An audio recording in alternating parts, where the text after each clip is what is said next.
Hello and thanks for stopping by. Thought I would do something slightly different today. I'm going to do my first pickup video. I was traveling through Vermont last week and I typed into my phone retro gaming store and I found a little place called Harry and Lloyd's. And we stopped off, gave it a look, and I found some stuff there that I thought was pretty interesting, so I thought I would share that here. One of the first things I found were cases for Nintendo NES games. Basically, these are just plastic cases. You could buy these pretty much anywhere. Toys R Us back in the day, or whatever toy store you're at. They usually cost a couple bucks then. A lot of people don't like these days for some reason, and personally, I absolutely love them. They've got a bunch of different colors, and they seem to keep my games pretty well protected. I can't say I have one for every one of my Nintendo games, but I've got plenty of them, and I just find myself liking them. There are different types of these cases. These are Nintendo-branded cases. What we have sometimes are, you can find cases that you'd probably find at a video rental store. Those don't have little tabs in them. If you see these here, if you open them up, there'll be tabs inside. This sort of keeps your game from rattling around. But if you get one that doesn't have tabs, usually those games, you can actually keep a Nintendo case in there with the game cartridge. So you can have both the sleeve and the cartridge, and they'll fit in there together. So that's just one difference. These are Nintendo-branded ones, bunch of different colors. I've seen these at various retro stores. Some people sell them for $1 or $2. Some people sell them for $4 or $5. I think $5 is probably too high. But for something like this, I don't know, $2 or $3 seems pretty fair to me. I got a lot of 8 here, and I think I paid $16 for them before tax, which I think was a fair price. Next, I found a Colecovision Controller. Now, I don't have a ColecoVision, but I do have a CollectorVision Phoenix, which plays Coleco games. I only have a few Coleco games specifically. I think I've got 5 or 6, but I basically needed a controller for it. This particular unit will utilize a Super Nintendo controller, which is great. However, some of the games for the ColecoVision require this touchpad. I needed a touchpad. So I found this controller. It was $10, which was a decent value. This particular version is actually from the ColecoVision Atom line, and you know this because it's a cream-colored controller. I know it was more white 40 years ago. This is what it is today. It's a little yellowed, which is to be expected. I guess I could retro-bright it in the future. I'm not sure. I may or may not do that. Anyway, it's a decent controller in terms of quality. I am not a fan of this controller, to be perfectly honest. I think it's a really bad design, and I think it's really clunky. Basically, it's got a huge thumb pad in it that's really rough. It's a combination of a thumb pad and a joystick, really. But it's stiff, and it's a 2-button controller. It just doesn't fit in your hands very well, and it feels a little clunky. And maybe that's not so unusual considering when this system came out. They didn't perfect what a joystick controller should be. If you were to look at any modern controller for a new system, they're going to functionally work and look the same.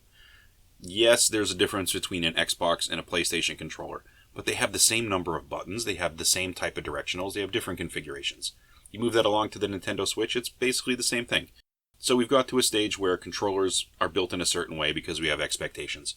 40 years ago, we didn't have those expectations. Nobody knew what a good controller was, so we ended up with companies with different variations. The Atari 2600 was different from the Coleco, which was different from the Intellivision.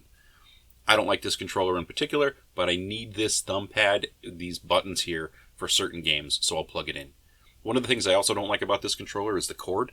It's super short, and for at least in modern televisions, I mean, you're not going to be really close to your TV, probably. You're going to sort of sit back, and you're going to need to be away from the screen.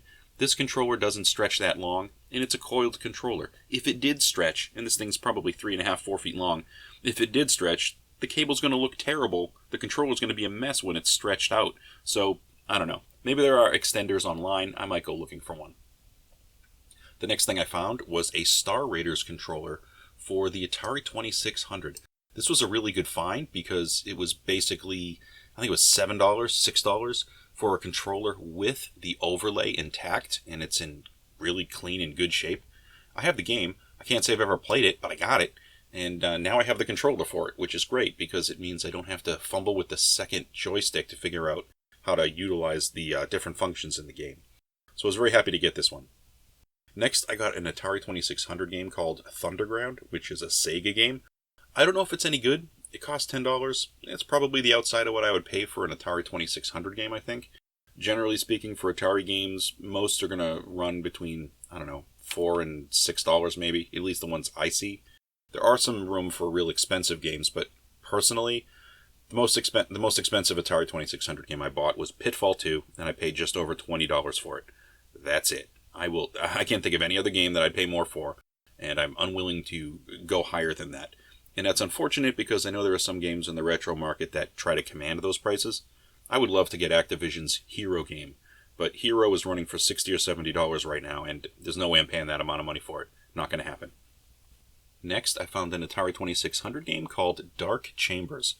I've never played this game. I have no idea what it's about. All I know is that it was $10, and it's a very clean cartridge. The label's in great shape. Both the top and the end label, they look great. And I'm all up for something new and interesting. I've never heard of this game before, so I figured I'd give it a go. It seems like it was a pretty good idea. Next, I found the last game of the day. I found a wrestling game for the Sony PlayStation that I was unaware of. It's called Power Move Wrestling, and it looks like it was printed and published by Activision. I'm sure the development house was probably different, but it's published by Activision. It's on the label. It's a clean disc. It's in a full case, and it's got the manual for it. And it boasts being the greatest wrestling game on the back, which I think is probably a stretch, but that's to be determined. I haven't really played it very much yet. I'll probably do a video review on it in the future, but I'm always happy to get a new and interesting game in my collection, especially one I've never seen before. So, it was a pretty good haul, pretty good collection of stuff that I got over the weekend at this one stop. It's not like I collected them from a whole bunch of different areas. This is just one place, and I feel like I did pretty good here. Didn't spend a whole lot. I think I spent $50 or $60 in total, which I thought was pretty decent for some hauls for some stuff I didn't have before. So I'm very happy about that. I'll definitely be going back. Well, that's all I have today for my pickups video. This is my first one. I might do some more again in the future. I go out every now and again and spend a little to try to find some interesting stuff. It's all, of course, dependent on the luck when you're out in the wild, I guess. Anyway, thanks for stopping by. I'll catch you on another video.